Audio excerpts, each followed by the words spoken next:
هاي حبايبي، عاملين ايه؟ طلعت اعمل معاكم الغدا واوريكم الغدا بتاعي. بس الحله بتغلي ازاي، بتغلي ازاي يا حبايب قلبي. معانا الوراك غاسلينها ومنضفينها. عايزين الصدمه دي.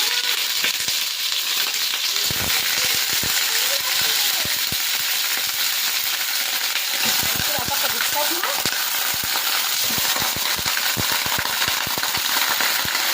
معانا ربع كيلو لوبيا، نحطها كده وندلق عليها ميه من الكتل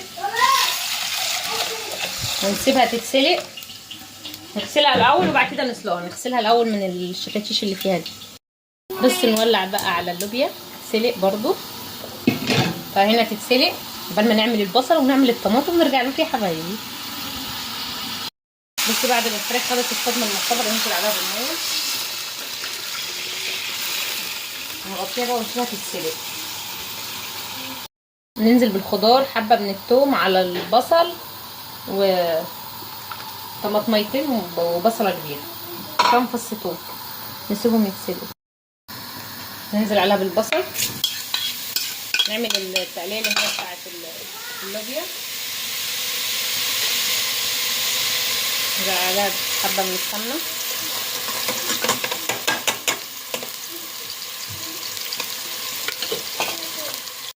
يلا نحمل الرز بقى. ننزل كبشه كده من السمنه حبه. حط كبشه واحده بس.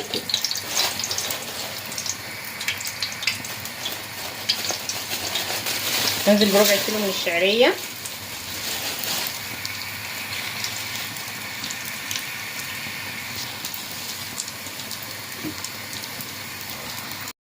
بصوا بعد ما البصل احمرت ننزل عليها بالطماطم ونسيبها تتسبك.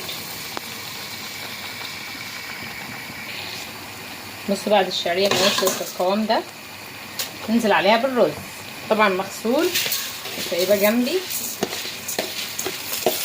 كيلو رز يا جماعه بياخد ربع كيلو شعريه.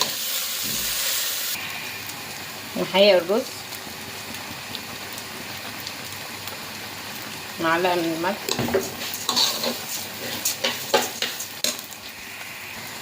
ربع معلقه من الفلفل الاسمر. بصوا بعد ما حمرنا الرز كويس قوي ننزل بالشوربه القمره الجميله دي.